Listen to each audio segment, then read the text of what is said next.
Innal hamdalillah nahmaduhu wa nasta'inuhu wa nastaghfiruh wa na'udzu billahi min shururi anfusina wa min sayyiati a'malina may yahdihillahu fala mudilla lahu wa may yudlil fala hadiya lahu ashhadu an la ilaha illallah wahdahu la syarika lahu وأشهد أن محمدا عبده ورسوله وقال الله عز وجل يا أيها الذين آمنوا اتقوا الله حق تقاته ولا تموتن إلا وأنتم مسلمون يا أيها الناس اتقوا ربكم الذي خلقكم من نفس واحدة وخلق منها زوجها وبث منهما رجالا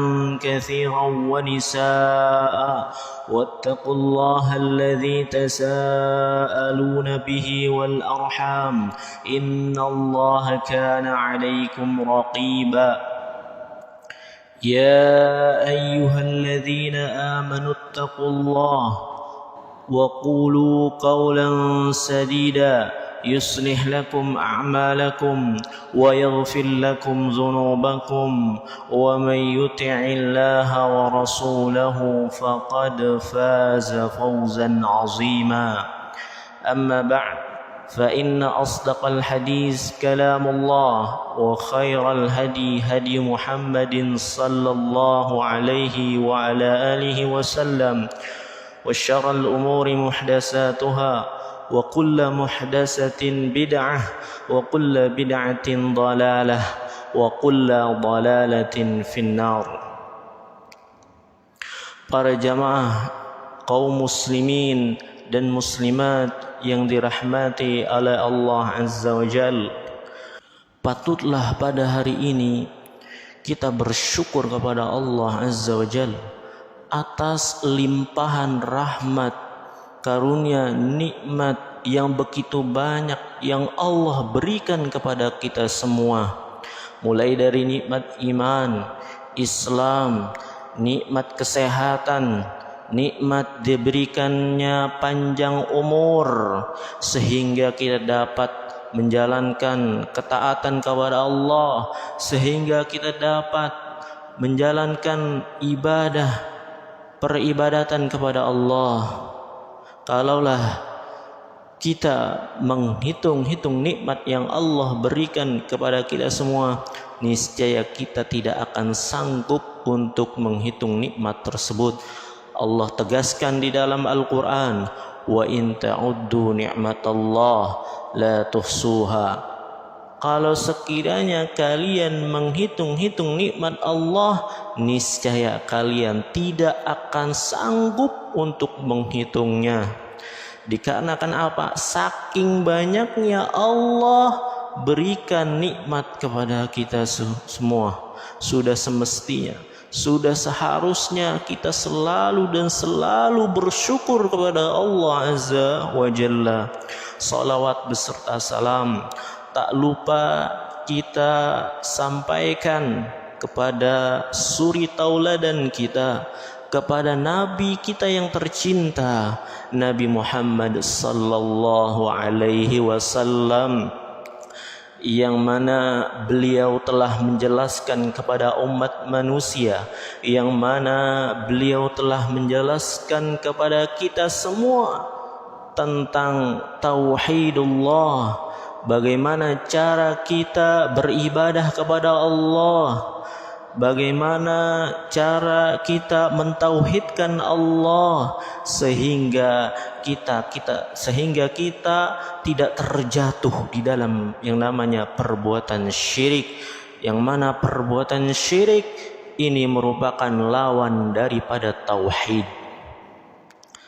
Beliau pun telah menjelaskan kepada kita jalan kebenaran dan jalan kebatilan. Dan Nabi Muhammad sallallahu alaihi wasallam pun telah menjelaskan kepada kita jalan-jalan mana yang menuju ke surganya Allah dan jalan-jalan yang mana menuju ke nerakanya Allah. Sehingga apa? Sehingga kita waspada, sehingga kita bisa menjaga diri kita dari hal-hal yang tidak diridhoi oleh Allah, dari hal-hal yang dibenci oleh Allah Azza wa Jalla. Para jamaah kaum muslimin yang dirahmati oleh Allah Azza wa Jalla, alhamdulillah kita bersyukur kepada Allah yang telah memberikan taufik kepada kita semua, sehingga kita dapat melangkahkan kaki-kaki kita ke tempat yang mulia ini, ke tempat yang penuh berkah ini, ke tempat yang penuh dengan pahala dan ganjaran yang sangat banyak, yaitu majlis ilmu. Yang mana ketika kita duduk di majlis ilmu, ketika kita hadir di majlis ilmu, ketahuilah di sana banyak sekali keutamaan yang sangat-sangat banyak yang Allah berikan kepada kita semua. Sebagaimana sabda Nabi sallallahu alaihi wasallam, majtama'a qaumun fi baitin min buyutillah yatluna kitaballah wa yatadarasunahu bainahum illa nazalat alaihimus sakinah wa ghashiyatuhumur rahmah wa haffathumul malaikah wa dzakarahumullahu fi man indah. Tidaklah suatu kaum berkumpul di salah satu dari rumah-rumah Allah Azza wa Jal, di dalamnya mereka membaca Al-Quran, bukan hanya sekedar membacanya saja, akan tetapi mempelajari isi kandungannya, mentadaburi ayat-ayat Al-Quran. Illa nazalat alaihimus sakinah, melainkan akan turun kepada mereka as-sakinah, ketenangan. Yang mana ketenangan ini yang banyak dicari-cari oleh kaum muslimin, yang mana ketenangan ini selalu dinanti-nanti oleh kebanyakan manusia.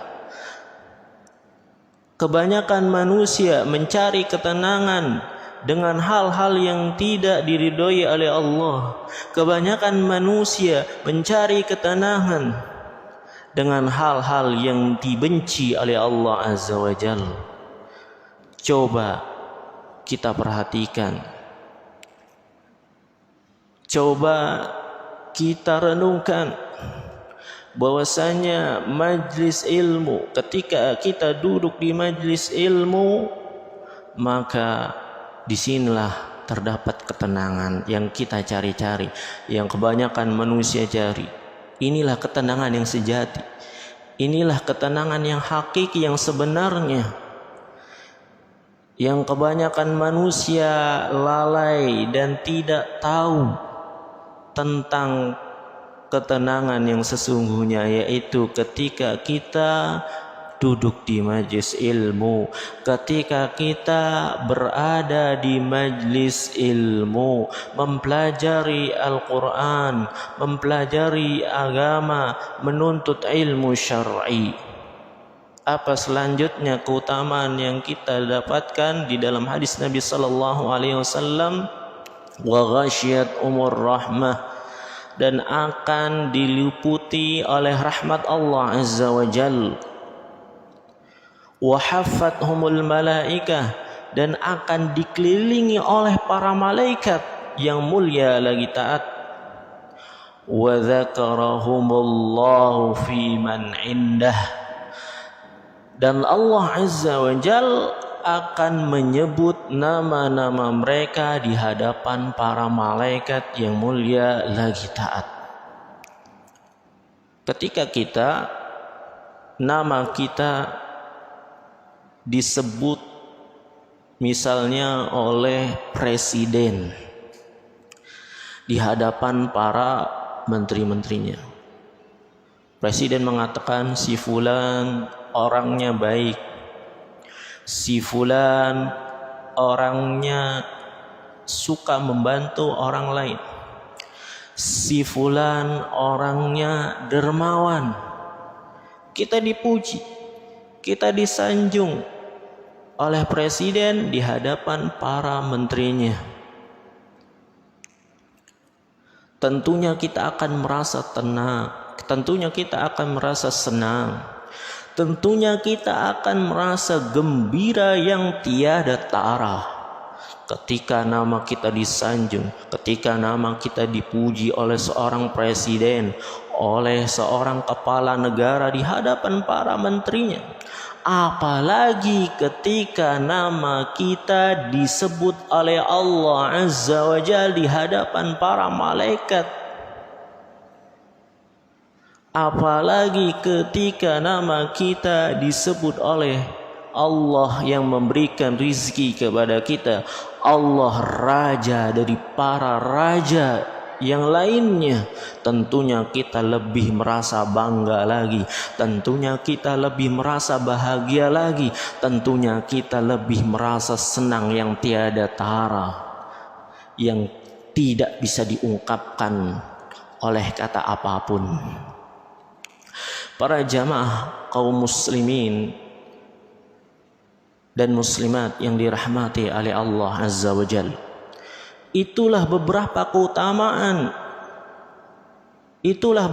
keutamaan yang akan kita peroleh ketika kita duduk di majlis ilmu, dan banyak lagi keutamaan yang akan kita dapatkan selain daripada itu. Ketika apa? Ketika kita menghadiri majlis ilmu, ketika kita duduk di majlis ilmu, membaca Al-Quran, mengkaji Al-Quran, mempelajari hadis-hadis Nabi sallallahu alaihi wasallam. Para jamaah kaum muslimin dan muslimat yang dirahmati oleh Allah Azza wa Jalla, ketahuilah bahwa Allah Azza wa Jalla telah menetapkan ajal masing-masing manusia.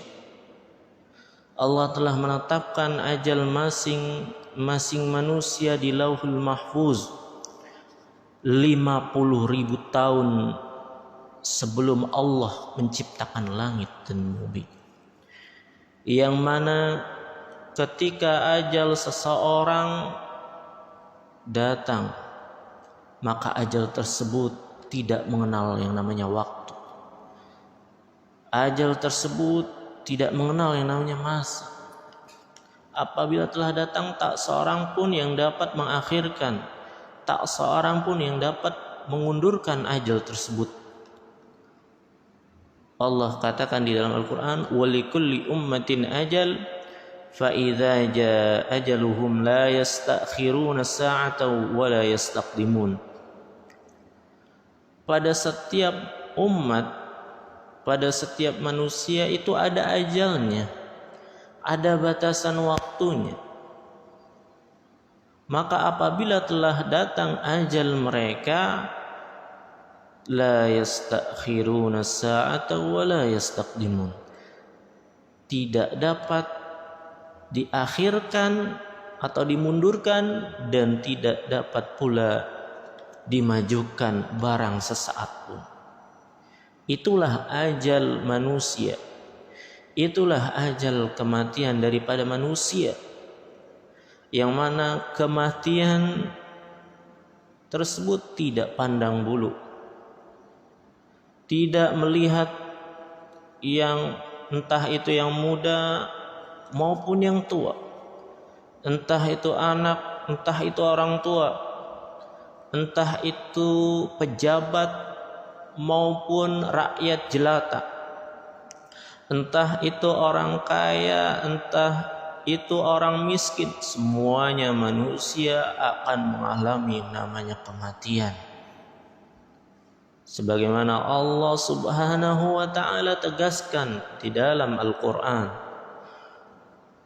kullu nafsin dha'iqatul maut, kullu nafsin dha'iqatul maut wa innama tuwaffawna ujurakum yawmal qiyamah faman zuhziha 'anil nar wa udkhilal jannah faqad faz. Kullu nafsin dha'iqatul maut, setiap yang bernyawa pasti akan mengalami yang namanya kematian, akan merasakan yang namanya kematian. Wa innama tuwaffawna ujurakum yaumal qiyamah, dan sesungguhnya ganjaran-ganjaran kalian, pahala-pahala kalian akan Allah sempurnakan pada hari kiamat kelak. Faman zuhziha 'anil nar wa udkhilal jannah faqad faz.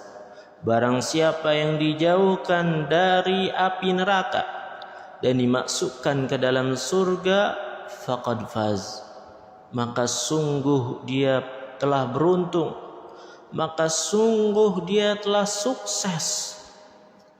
Itulah sukses yang sejati. Itulah sukses yang hakiki. Itulah sukses yang sesungguhnya. Bukanlah sukses yang dipandang oleh kebanyakan manusia. Bukanlah sukses yang dipandang oleh kebanyakan manusia yang terlalu cinta kepada dunia. Apa kata mereka? Bahwasanya orang yang sukses adalah orang yang memiliki harta kekayaan yang banyak.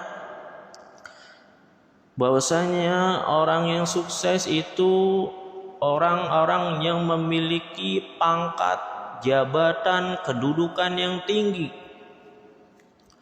Orang-orang yang sukses itu kata mereka apa? Orang-orang yang memiliki harta kekayaan yang melimpah. Bukan itu orang yang sukses yang sejati, yang sesungguhnya.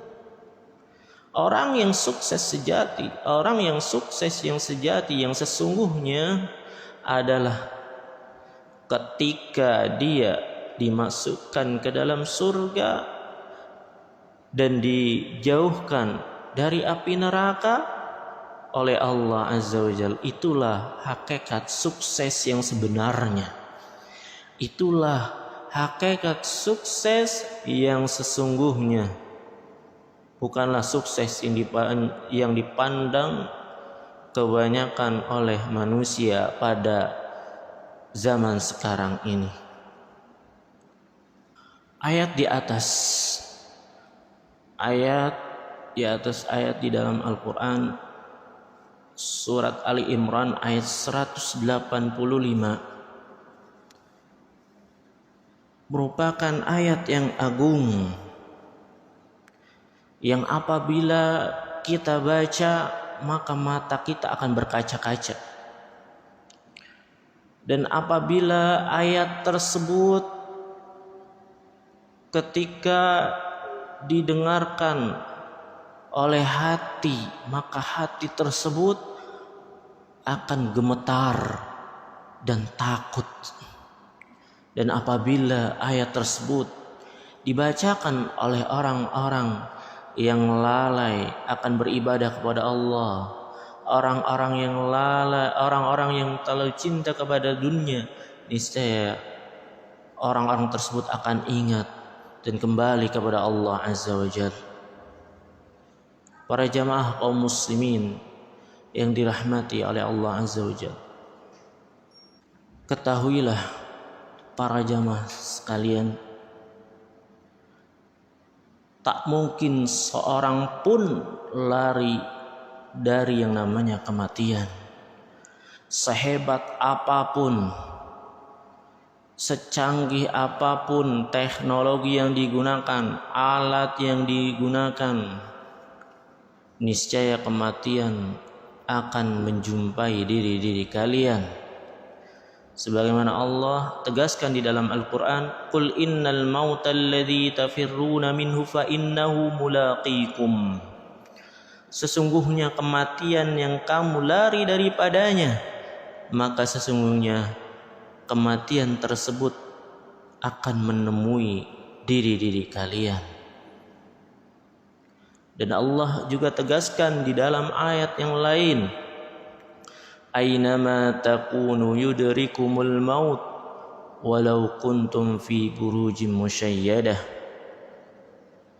Dimanapun kalian berada, niscaya yang namanya kematian akan menemui diri kalian. Para jamaah kaum muslimin dan muslimat yang dirahmati oleh Allah Azza wa Jalla, kita diperintahkan untuk selalu banyak mengingat yang namanya kematian. Sebagaimana Rasulullah sallallahu alaihi wasallam bersabda dalam sebuah hadis sahih yang diriwayatkan oleh Ibnu Hibban dari sahabat Anas bin Malik radhiyallahu an, akthiru dzikra hadhimil ladzat.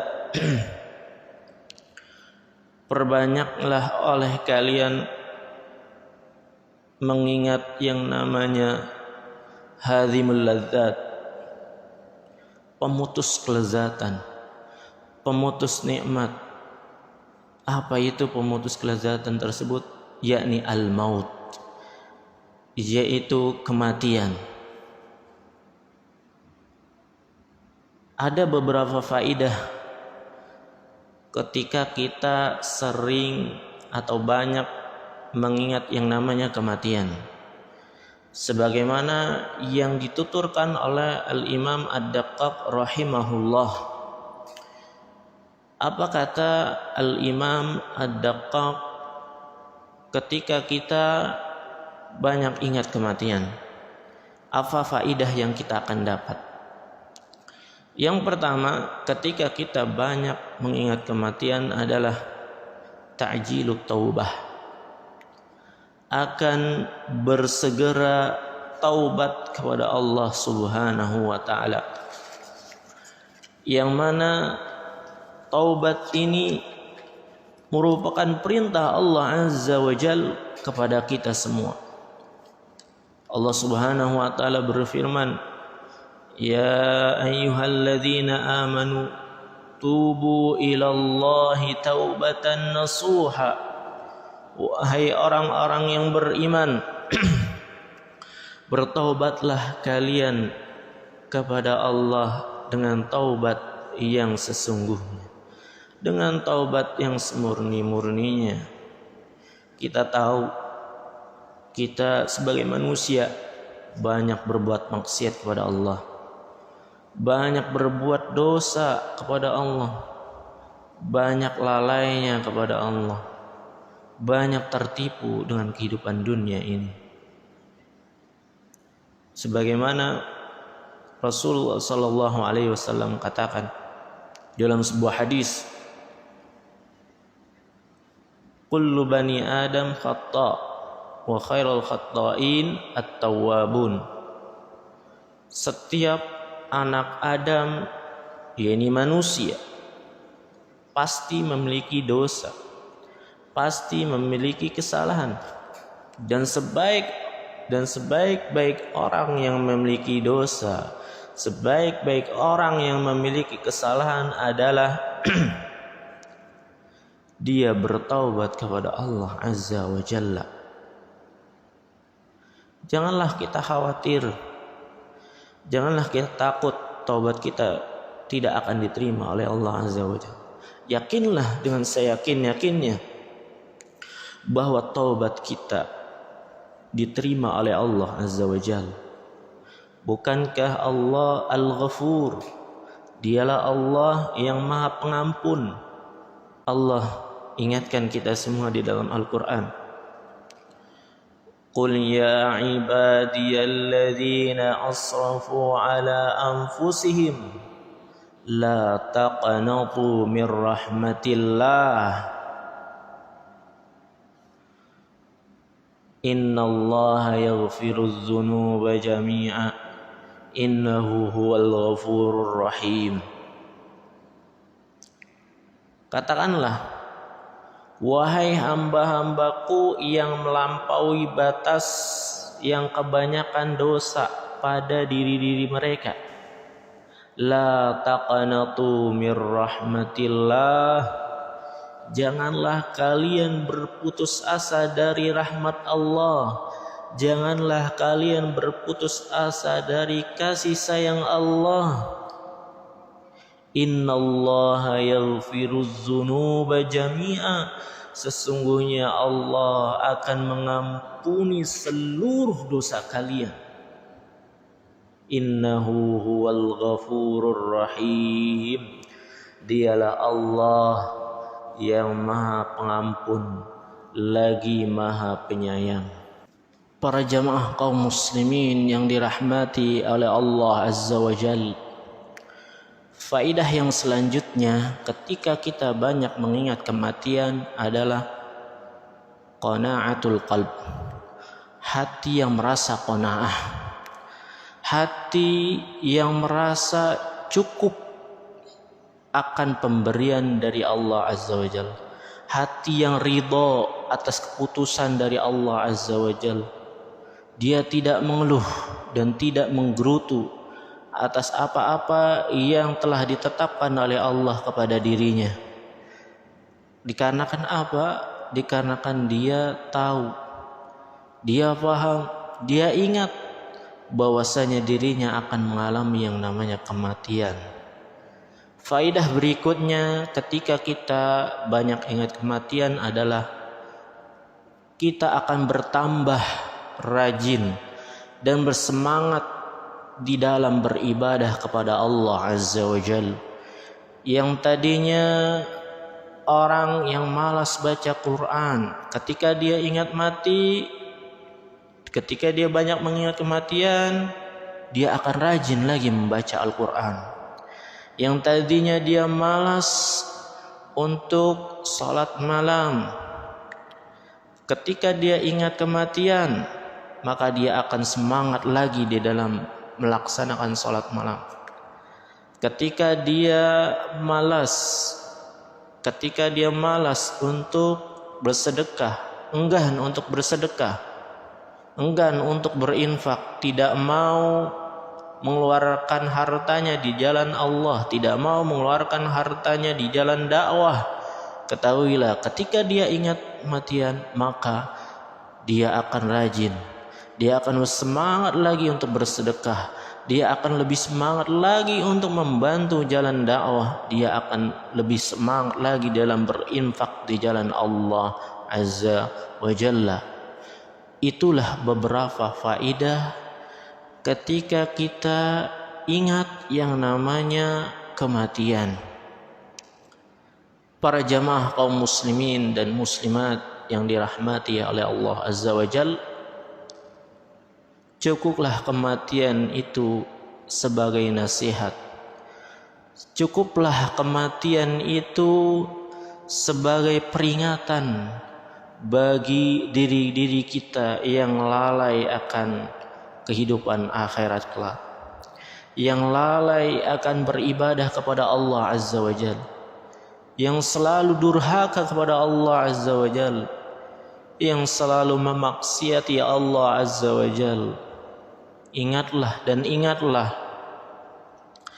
kita akan mati, kita akan dibawa ke alam kubur, kita akan masuk kuburan, yang mana ketika kita masuk kuburan, yang akan menemani hanyalah amal soleh yang kita lakukan selama hidup di dunia. Adapun istri, anak, orang tua, karib kerabat, saudara, kakak, adik kita, semuanya akan meninggalkan kita semua. dan yang tetap bersama kita tinggal amal soleh kita yang selama ini kita lakukan selama kita hidup di dunia ini. Para jamaah kaum muslimin yang dirahmati oleh Allah Azza wa Jalla, itulah kuburan yang mana sahabat Utsman bin Affan, sahabat yang mulia, sahabat yang agung, ketika beliau melihat kuburan, beliau itu sampai menangis, sampai membasahi jenggot beliau lebat. Sahabat Utsman bin Affan khawatir, takut akan azab Allah. Padahal Utsman bin Affan sahabat mulia, sahabat yang telah Allah jamin surga baginya. Akan tapi Utsman khawatir, takut dengan azab Allah yang pedih, dengan azab kubur. Takut sahabat Utsman dengan azab kubur. Apalagi kita yang surga saja tidak dijamin oleh Allah kita masuk surga, apalagi kita yang suka berbuat maksiat, yang suka durhaka sama orang tua, yang suka durhaka sama Allah. Bagaimana dengan diri kita? Seharusnya diri kita lebih dan lebih lagi untuk takut akan hal tersebut. Makanya sebelum kita mati, sebelum nyawa kita dicabut oleh Allah Azza wa Jalla, seharusnya kita muhasabah, kita koreksi diri kita masing-masing atas apa yang selama ini kita lakukan. Kita koreksi, kita muhasabah diri kita tentang umur kita, tentang umur kita. Buat apa kita gunakan umur tersebut? Apakah untuk menjalankan ketaatan, beribadah kepada Allah, atau malah sebaliknya kita gunakan untuk berfoya-foya, kita gunakan untuk bermaksiat kepada Allah, kita gunakan untuk memaksiati Allah Azza wa Jalla. Tentang harta kita, kita harus koreksi tentang harta kita. Kita muhasabah tentang harta kita. Dari mana kita peroleh? Dengan cara apa kita peroleh? Dengan cara halalkah? Dengan cara-cara yang diridhoi oleh Allah Azza wa Jal? Atau dengan cara-cara yang haram? Dengan cara-cara yang dimurkai oleh Allah Azza wa Jal, dengan cara-cara yang dibenci oleh Allah Azza wa Jal? Patut kita koreksi, patut kita muhasabah hal tersebut. Dan harta tersebut yang selama ini kita peroleh, selama ini kita dapatkan, untuk apa kita gunakan harta tersebut? Untuk apa kita belanjakan harta tersebut? Apakah untuk membantu fakir miskin, untuk berinfak, untuk bersedekah, untuk membantu jalannya dakwah, atau malah sebaliknya harta tersebut kita gunakan untuk berpesta pora, untuk berfoya-foya di dalam kehidupan dunia yang fana ini? Itu semua kita harus muhasabah. Kita harus koreksi diri kita masing-masing. Jangan sampai kita menyesal di kehidupan akhirat kelak. Karena penyesalan di kehidupan akhirat adalah penyesalan yang tiada gunanya. penyesalan yang tidak ada manfaatnya. Selama nyawa masih dikandung badan, selama ruh masih ada di dalam jasad kita, maka gunakanlah waktu tersebut untuk sebaik-baiknya. Maka gunakanlah waktu-waktu tersebut. Mari kita sama-sama isi waktu-waktu tersebut dengan hal-hal yang bermanfaat untuk kehidupan akhirat kita. Karena merupakan tanda kebaikan muslim seseorang, dia mengisi waktu-waktunya dengan hal-hal yang bermanfaat untuk kehidupan akhirat. Rasulullah sallallahu alaihi wasallam bersabda di dalam sebuah hadis sahih, min husnil islami mar'i tarkuhu ma la ya'ni. Merupakan tanda kebaikan muslim seseorang yaitu dia meninggalkan apa-apa yang tidak bermanfaat bagi dirinya untuk kehidupan akhiratnya. Demikianlah kajian yang singkat ini, nasihat yang singkat ini, mudah-mudahan bermanfaat bagi diri ana pribadi dan bagi para jamaah sekalian. Dan mudah-mudahan kita diberikan taufik, kita selalu berdoa kepada Allah Azza wa Jalla agar kita diberikan taufik oleh Allah Azza wa Jalla agar bisa mengamalkan apa yang telah kita ketahui, apa yang kita telah dapatkan dari ilmu-ilmu yang selama ini kita pelajari. Demikianlah kajian atau nasihat yang bisa ana sampaikan, dan jika ada pertanyaan yang ingin diajukan silahkan ajukan. Kalau ana bisa jawab, ana jawab. Kalau ana nggak bisa jawab, wallahu a'lam bishawab. Hal ini dikarenakan keterbatasan ilmu yang ana miliki.